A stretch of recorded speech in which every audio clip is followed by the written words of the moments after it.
नमस्कार विद्यार्थियों, मैं doctor Sunita Kamal, SPC government college Ajmer, associate professor and HOD in history department. देखिए, आज के वीडियो में हम जो टॉपिक डिस्कस करेंगे वो आपके महर्षि दयानंद सरस्वती विश्वविद्यालय की प्रथम वर्ष ऑनर्स में जो पेपर चलता है, भारतीय संस्कृति के मूल आधार, उसके अंतर्गत एक टॉपिक है पुरुषार्थ।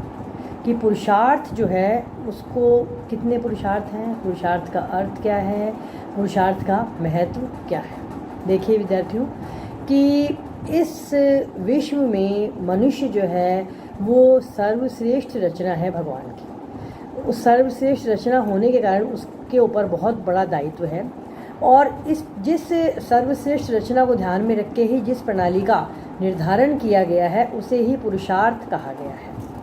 पुरुषार्थ का अर्थ है पुरुष एवं अर्थ। इसका अर्थ है विवेकशील प्राणी एवं लक्ष्य। इसमें जहाँ एक और सांसारिक और पारलौकिक लक्ष्य पर बल दिया गया है, वहीं दूसरी ओर आध्यात्मिक और भौतिक और नैतिक उन्नति पर भी बल दिया गया है। जीवन में भौतिक सुख ही सब कुछ नहीं होता, भौतिक सुख के साथ साथ आध्यात्मिक सुख का बड़ा महत्वपूर्ण स्थान होता है। पुरुषार्थ का प्रमुख उद्देश्य है मानव जीवन का सर्वांगीण विकास करना। पुरुषार्थ एक प्रकार की, जिस प्रकार से 4 आश्रम होते हैं, मैंने पिछले वीडियो में आपको बताया था, ब्रह्मचर्य आश्रम, गृहस्थ, वानप्रस्थ और संन्यास आश्रम, तो इनके अंतर्गत ही पुरुषार्थ की व्यवस्था भी की गई है। क्यों? क्योंकि वो इन चारों आश्रमों को पुरुषार्थ के द्वारा ही सही ढंग से संपादित कर सकता है। मतलब आप देखिए कि संन्यास आश्रम तक मनुष्य अपने 3 आश्रमों को 3 पुरुषार्थ को पूरा कर चुका होता है। वो 3 पुरुषार्थ कौन से हैं? धर्म, अर्थ और काम। पुरुषार्थ कितने होते हैं? पुरुषार्थ का अर्थ क्या है? पुरुष प्लस अर्थ। पुरुषार्थ कितने होते हैं? 4 पुरुषार्थ, धर्म, अर्थ, काम और मोक्ष। तो वानप्रस्थ आश्रम तक वह 3 पुरुषार्थों को संपन्न कर चुका होता है, और वह अपने आश्रम व्यवस्था को किस ढंग से संपादित करता है, यह उस पर निर्भर करता है कि उसको चौथा पुरुषार्थ मोक्ष जो है वो उसको किस प्रकार से प्राप्त होगा, वो उसके कार्यों पर ही निर्भर करता है। ठीक है। अब पहला पुरुषार्थ क्या है? धर्म। अच्छा, पहला पुरुषार्थ धर्म है। धर्म का अर्थ क्या बताया गया है? धर्म देखिए विद्यार्थियों, धर्म से मतलब कोई हिंदू, मुस्लिम, सिख, ईसाई नहीं है। धर्म का अर्थ होता है कर्म। धर्म ही मनुष्य का सबसे बड़ा कर्म होता है। और धर्म का अर्थ भी क्या बताया गया है? धारण करना। धर्म जो है वो भारतीय संस्कृति का मूल मंत्र है। वह व्यक्ति को कर्तव्यों, सद्गुणों और सत्कर्मों के लिए प्रेरित करता है, वही धर्म कहलाता है। महाभारत में भी लिखा गया है कि धर्म वही है जो किसी को कष्ट नहीं देता, अपितु क्या करता है?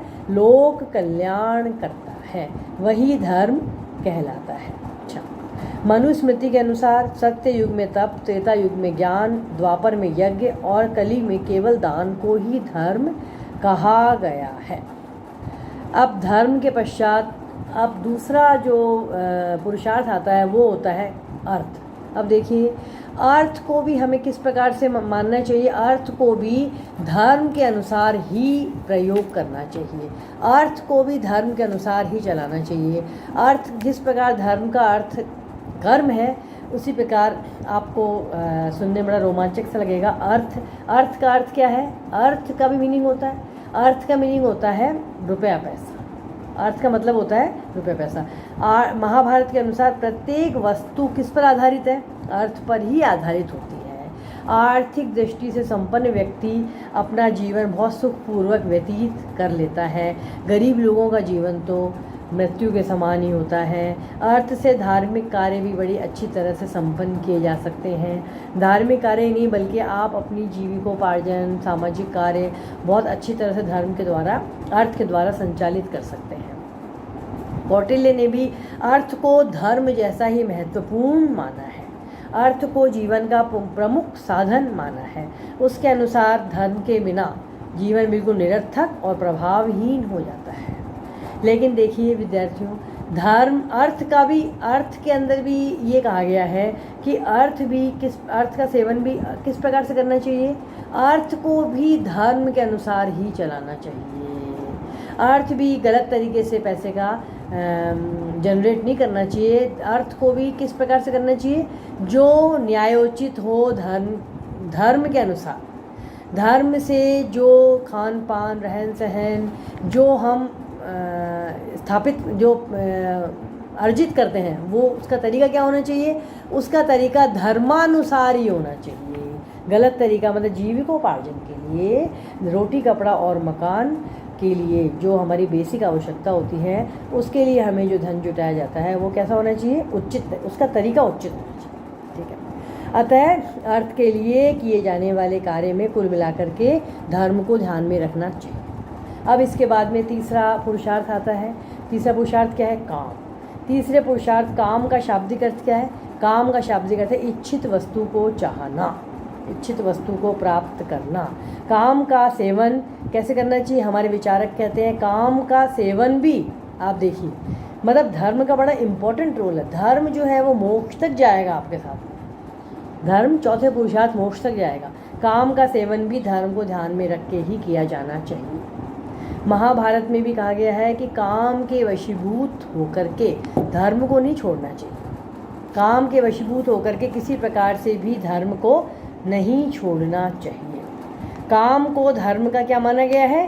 काम को धर्म का सार माना गया है। अब है चौथा जो पुरुषार्थ है वह है मोक्ष। अब आप देखिए, मोक्ष जो है वो इन तीनों पुरुषार्थों पर टिका हुआ है।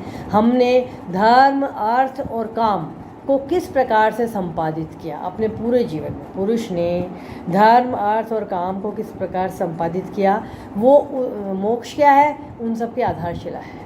मोक्ष उसको जब भी प्राप्त होगा जब धर्म, अर्थ और काम का सेवन वो अच्छी तरह से नियम पूर्वक करेगा, तब उसको मोक्ष प्राप्ति, मतलब मोक्ष प्राप्त हो जाएगा। और मोक्ष प्राप्ति के बाद क्या होगा? मोक्ष प्राप्ति के बाद जन्म मरण के बंधन से उसको क्या मिल जाएगा? छुटकारा मिल जाएगा। मतलब वो तृष्णा पर विजय प्राप्त कर लेगा, और तृष्णा पर विजय प्राप्त करने के बाद में उसको छुटकारा मिल जाएगा। इस प्रकार चार पुरुषार्थों में चार आश्रमों का घनिष्ठ संबंध है। जो चार आश्रम आपको बताए हैं, उन चार आश्रमों का चार पुरुषार्थों के साथ घनिष्ठ संबंध है, और मोक्ष का संबंध इन सब से जुड़ा हुआ है। मनुष्य के जीवन का प्रमुख उद्देश्य जन्म और मृत्यु के बंधन से मुक्त होकर के संसार के आवागमन के चक्र से मुक्त हो जाना है। यही क्या है? आत्मज्ञान की पूर्णता ही मोक्ष या ब्रह्म की प्राप्ति है। ब्रह्म क्या है? ब्रह्म है ईश्वर की तरफ ले जाने वाली हर सत्य वस्तु ब्रह्म कहलाती है। अर्थात निष्कर्ष रूप में हम कह सकते हैं कि भारतीय संस्कृति में चारों पुरुषार्थों को विशेष स्थान प्राप्त है। जीवन की पूर्णता और सफलता इसी पर आधारित है। जिस मनुष्य के जीवन में इन तीन पुरुषार्थों को, धर्म, अर्थ और काम, इन पुरुषार्थों को सही ढंग से जिसने किया है, उसके जीवन में मोक्ष आने में कोई दिक्कत नहीं है, और वह मोक्ष को बड़ी पूर्णता से प्राप्त कर लेता है। देखिए विद्यार्थियों, अब आपके परीक्षा में आपसे इसमें छोटे प्रश्न भी पूछ सकते हैं, बड़े प्रश्न भी पूछ सकते हैं, और आपसे पूछेंगे, आप इसको अच्छे से कर लीजिए कि पुरुषार्थ किसको कहते हैं, पुरुषार्थ का अर्थ क्या है, पुरुषार्थ कौन कौन से हैं। इसमें आपके बड़े प्रश्न को जब आप कर लेते हो तो छोटे प्रश्न स्वतः ही निकल करके आपके सामने आ जाए। नमस्कार।